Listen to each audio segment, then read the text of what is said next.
Now, most people believe that when you practice, all your progress on your instrument is made while you're practicing. And in today's video, I'm going to show you why that actually isn't the case, and a lot of progress, significant progress, can be made without you even needing your instrument in front of you. The first one is reasonably obvious, but I do think people dismiss it a lot, and it is just listen to music and listening to music. People think that listening to music perhaps doesn't contribute to their practice, but listening to loads of great music, especially in the styles that you play, allows you to gauge how those styles work, and you can listen to a tune and learn it so much faster because you've listened to it and you already know how it goes, if that makes sense. I'm sure it does to you. If you listen to things, you often gauge a much better way or understanding of them. You can really understand tunes more if you listen to them rather than just read them off of a page, for example.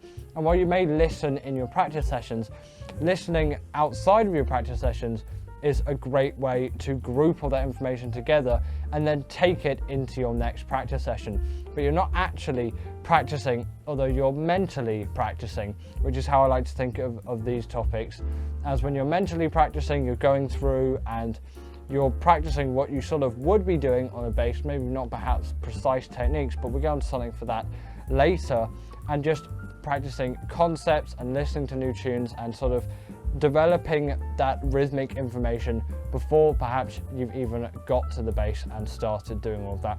But sometimes if you're struggling with a tune as well, just listening to it over and over after your practice session, and then you come back and often it's all in your head and it's all there, because often if you don't listen to a tune before you play it, you can perhaps struggle with it, but also you can mishear bits as well, so it's always good to go and do a re-listen. But the main point which I want to take across in this video is sort of this mental practicing which you can do, which doesn't involve listening and just involves you mentally thinking about musical concepts and just sort of thinking through things.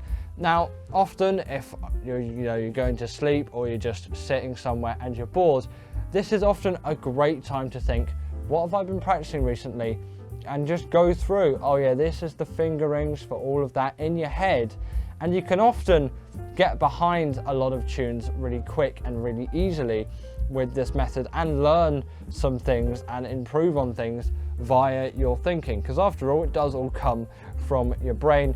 And if there's a concept that you don't quite understand, just having a think through it and thinking, okay, how does this work, and how does this work over this chord, for example, and whatnot. And then you start to piece things together, which perhaps you wouldn't while you're practicing and just focusing and dedicating yourself to learning the thing, where you can think more about the concepts of the thing.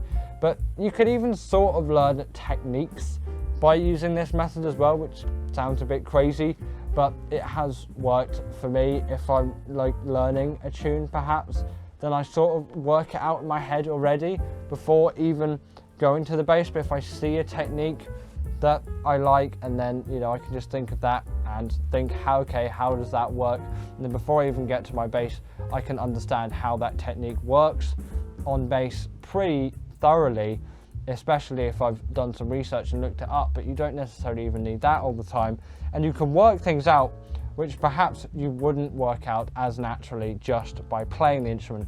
It sort of gives you room to have this two-styled practice where you're practicing the instrument, you're working on your tunes and whatnot, but then you can really work on how everything's structured and how the harmonic information comes across when you're perhaps not practicing, and you can just do this thinking practice. And often you can even learn tunes, as I've been saying, through this method. If you get really good at doing it, you can listen to a tune and it's partly with your ear training, and then just go through and just think, okay, that's how that works over that chord. And often if you realize, oh, that's what works over that chord, and then it goes to that chord there or whatnot, then you can basically understand the harmony of a tune before you even come to play it in the first place. But that does require perhaps more advanced training. But just thinking about a tune on the surface level, listening to it, or thinking about musical concepts in your head, thinking about how you finger something for just a bass tune without having a bass there, and think of, okay, I'm going to put my pinky there and my first finger there, and being really meticulous in how you think about what you're doing, because obviously you don't have the instrument there, you have to think harder essentially, can go a long way with your practice sessions. And when you're not practicing, it's a great thing to do if you're just feeling bored or perhaps a bit counterproductive. So that's all I've got for this video. Pretty short one, but I just think it's a nice concept which you can bring into your musical lives if you haven't done so already. So I hope you enjoyed, and I'll see you all in the next one. Bye!